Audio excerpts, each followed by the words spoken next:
तो दोस्तों, अब तक की जैसे आपने देखा कि कैसे बालाजी विश्वनाथ के वजह से शाहू महाराज ने महारानी ताराबाई को हराया और मराठा गद्दी को अपने नाम कर लिया। मराठा गद्दी को हासिल करने के बाद शाहू महाराज ने बालाजी विश्वनाथ को अपना प्रमुख सरदार बनाया। अब हम वीडियो में आगे बढ़ते हैं और जानते हैं मराठा साम्राज्य की पूरी कहानी। दोस्तों, स्वागत है आपका हमारे चैनल हिस्टोरी के अंदर न्यू एरा में। तो बिना किसी समय को बर्बाद करते हुए हम वीडियो को स्टार्ट करते हैं। शाहू महाराज के गद्दी पे बैठने के बाद उन्होंने बालाजी विश्वनाथ को अपना प्रमुख सरदार बनाया। शाहू महाराज ने हमेशा ताराबाई के पोते राम राजा को अपने बेटे जैसा माना। शाहू महाराज मराठा साम्राज्य के 5वें छत्रपति थे। उन्होंने 1707 से लेकर 1749 तक मराठा साम्राज्य को संभाला। मराठाओं में सबसे ज़्यादा शासन करने वाले राजा शाहू महाराज थे।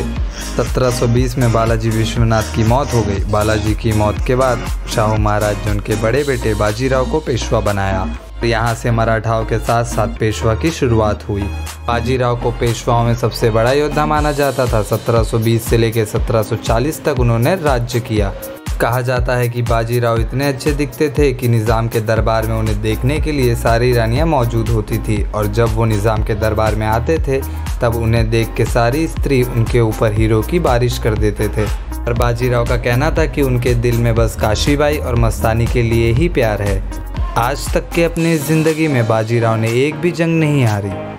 शाहू महाराज का कहना था कि अगर एक तरफ 1 लाख सेना हो और दूसरी तरफ बाजीराव, तो मैं हमेशा बाजीराव को ही चुनूंगा। 1740 में बाजीराव की मौत हो गई। कहा जाता था उनके मरने पे निज़ाम की आंखों में भी आंसू आ गए थे। 1740 में नाना साहेब पेशवा, जो बाजीराव के बेटे थे, उनको बाजीराव के बाद पेशवा गद्दी दी गई। 1749 में शाहू महाराज के मौत के बाद नाना साहेब पेशवा ने मराठा साम्राज्य को अपनाना चाहा, पर ये बात को मना करते हुए राम राजा, जिन्हें शाहू महाराज ने अपने बेटे जैसा माना था, उन्होंने मराठा गद्दी पे अपना हक जताया, जिसके वजह से नाना साहेब और राम राजा के बीच में करार हुआ, जिसमें ये कहा गया कि नाना साहेब हर साल राम राजा को 65 लाख रुपए देंगे।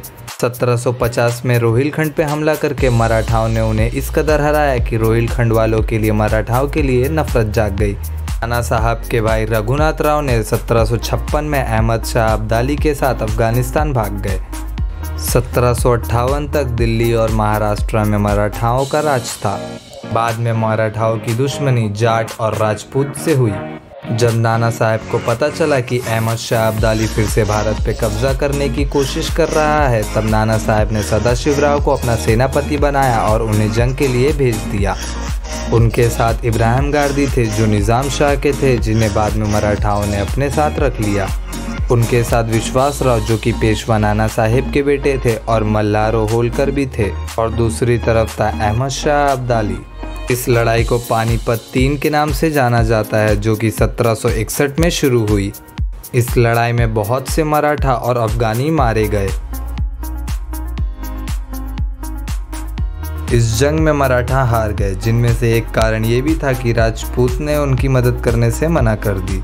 मराठाओं के पास खाने के लिए कुछ नहीं था, क्योंकि अहमद शाह अब्दाली ने उनके खाने के सभी गोडाउन पर हमला कर दिया। जंग के दौरान जब विश्वासराव को गोली लगी, तब सदाशिवराव घोड़े से उतर गए। ये देखने के बाद सभी अफगानी ने ये अफवाह फैलाई कि सदाशिवराव को मार दिया गया। ये सुन के सभी मराठा भागने लगे। इब्राहिम गारदी ने अपनी आखिरी सांस तक अफगानों को टक्कर दी, पर उसके बाद जब वो पकड़े गए तो उन्हें दर्दनाक मौत दी गई। सदाशिवराव और इब्राहिम गारदी की दोस्ती आज भी हिंदू और मुस्लिम के लिए एक मिसाल है। जब नाना साहब को पता चला कि उनके भाई सदाशिवराव और उनके बेटे विश्वासराव की मौत हो गई है, इस बात से उन्हें बहुत बड़ा झटका लगा और वो कुछ दिनों में ही गुजर गए। नाना साहब के 3 बेटे थे, विश्वासराव, माधवराव और नारायण राव। विश्वासराव की जंग में मौत हो गई थी। माधवराव 1761 से लेकर 1772 तक पेशवाओं की गद्दी को संभाला और महज 28 साल की उम्र में उनकी मौत हो गई। उनके दोनों बेटों की कोई भी संतान ना होने के वजह से उनके तीसरे सबसे छोटे बेटे नारायण राव को पेशवा की गद्दी दी गई।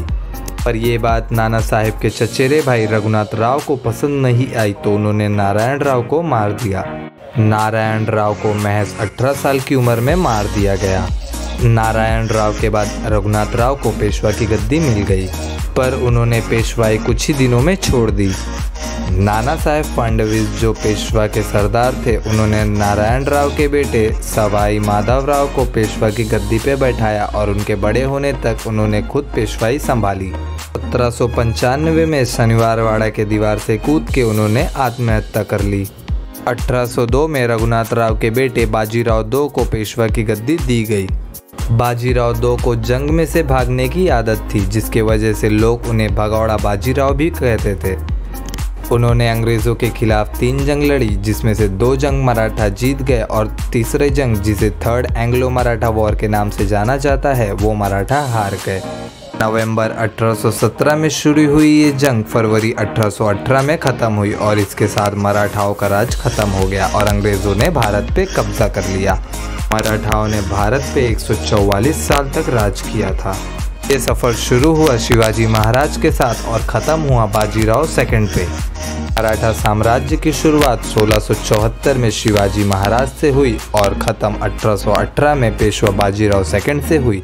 दोस्तों, आशा करते हैं आप सभी लोगों को मराठाओं की ये कहानी पसंद आई होगी। तो दोस्तों, अगर आप हमें कुछ सजेशन देना चाहते हैं तो प्लीज़ हमें कमेंट करें। अगर आपको हमारी वीडियो पसंद आई हो तो वीडियो को लाइक करें, शेयर करें और सब्सक्राइब करें और बेल आइकन दबाना ना भूलें। हम आपके लिए ऐसे ही इंटरेस्टिंग वीडियोस लाते रहेंगे।